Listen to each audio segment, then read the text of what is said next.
O profeta Oséias e sua mensagem quanto à infidelidade.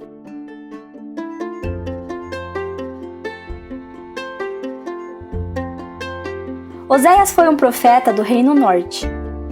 Você deve se lembrar que, após a morte do rei Salomão, o povo se dividiu em 2 reinos. O Reino Norte tinha sua capital em Samaria e o Reino Sul em Jerusalém. Leia 1 Reis 12 para entender melhor. A infidelidade desses 2 reinos resultou em muito sofrimento. O Reino Norte foi dominado e destruído pela Assíria em 722 e o Reino Sul pela Babilônia alguns anos depois. Mas, para esse vídeo, focaremos apenas no Reino Norte e o cativeiro assírio, afinal, é aqui que Oséias se encontra. O tema do livro é a infidelidade de Israel, que muitas vezes é chamada de Efraim. E essa infidelidade é apresentada em termos de relacionamento conjugal. Seu propósito é mostrar o amor de Deus pelo povo, os alertando de um castigo futuro, o cativeiro assírio, que de fato Oséias viveu para ver. Para melhor entendermos o livro do profeta Oséias, vamos dividi-lo em 2 grandes partes, com algumas subdivisões. Você já vai entender. A primeira parte do livro de Oséias trata de seu casamento com Gomer, uma mulher adúltera. Agora, esse assunto é muito debatido. Muitos o veem como uma parábola, apesar de o livro não dar nenhuma abertura para pensarmos assim. E outros afirmam que Oséias se casou com Gomer antes que ela fosse infiel. O livro realmente não traz tanta clareza. Sabemos apenas que a união entre Oséias e Gomer foi real e resultou em 3 filhos, todos com nomes que traziam significados proféticos. Jezreel, desfavorecida e não meu povo. De qualquer forma, esse matrimônio era um símbolo profético. Deus foi fiel com o povo de Israel, como Oséias era fiel a Gomer. No entanto, o povo havia se dado aos ídolos e outros deuses, sendo infiéis à aliança estabelecida lá no Monte Sinai. O povo e sua infidelidade são representados pela noiva infiel. Inclusive, Gomer volta à sua vida de pecado e Deus manda que Oséias vá novamente se encontrar com ela, a compre de volta e a ame mais uma vez. Essa é a grande mensagem do livro de Oséias. O povo se rebela, Deus o restaura. Deus de fato poderia abandonar esse povo que não o queria, mas o que ele faz é o oposto. Deus declara que atrairia Israel ao deserto e ali lhe falaria ao coração. Ele restauraria Israel, se compadeceria da desfavorecida e lhes diria: Tu és meu povo. Lembra dos nomes dos filhos de Oséias? Pois é, todos eles eram reversíveis. O Senhor podia restaurá-los. Pouco antes dessa primeira parte acabar, nós lemos que Israel ficaria por muito tempo sem rei e sem príncipe. Muitos afirmam que essa já seria uma profecia sobre o cativeiro assírio, mas essa parte termina mesmo com uma grande esperança. Os filhos de Israel voltarão a buscar o Senhor seu Deus e a Davi, seu rei. Davi aqui é uma referência ao período em que o Messias governaria. O rei Davi se tornou para os israelitas um símbolo do reino antes unificado, no qual haveria a verdadeira adoração a Deus. Agora, para entendermos ainda melhor a segunda parte do livro, vamos subdividi-la em 3 temas.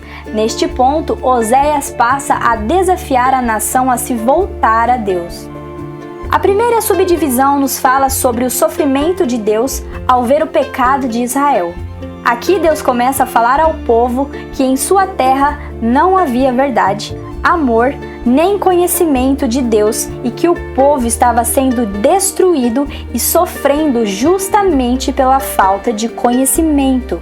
A terra estava cheia de mentira, furto, adultério, homicídio e o povo consultava e adorava a ídolos.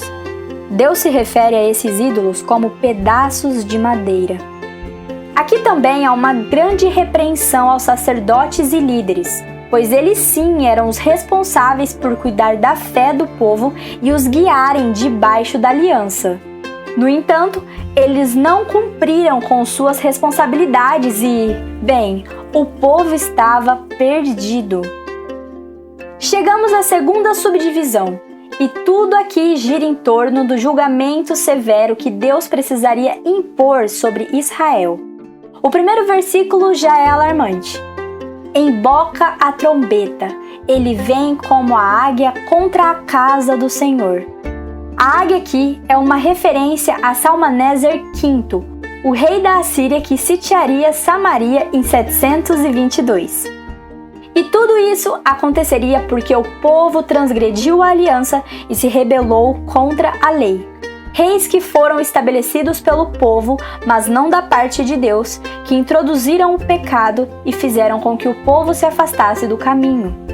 Os altares foram multiplicados e os sacrifícios feitos não eram pelas razões corretas, por isso o Senhor não os aceitava. O povo havia feito alianças com outros povos, como o Egito e a Assíria, quando na verdade sua única esperança era o retorno para junto de Deus. Buscavam seguranças irreais, ao invés de depositarem tudo no Senhor. Mas tudo bem, chegamos na parte final do livro, e aqui finalmente vemos a esperança de Israel. Deus proveria a restauração, perdão e a salvação completa. Falamos desde o início que a profecia de Oséias girava em torno do amor de Deus, representado pelo seu casamento, se lembra? E é aqui que vemos esse amor em ação. O capítulo 11 é uma poesia linda.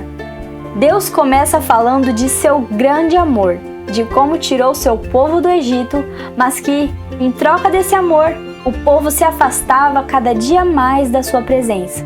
Sacrificavam a Baal e queimavam incensos às imagens e esculturas. Apesar de toda essa triste verdade, é neste mesmo capítulo que lemos um dos versos mais lindos deste livro. Deus diz: "Como te deixaria, ó Efraim? Como te entregaria, ó Israel?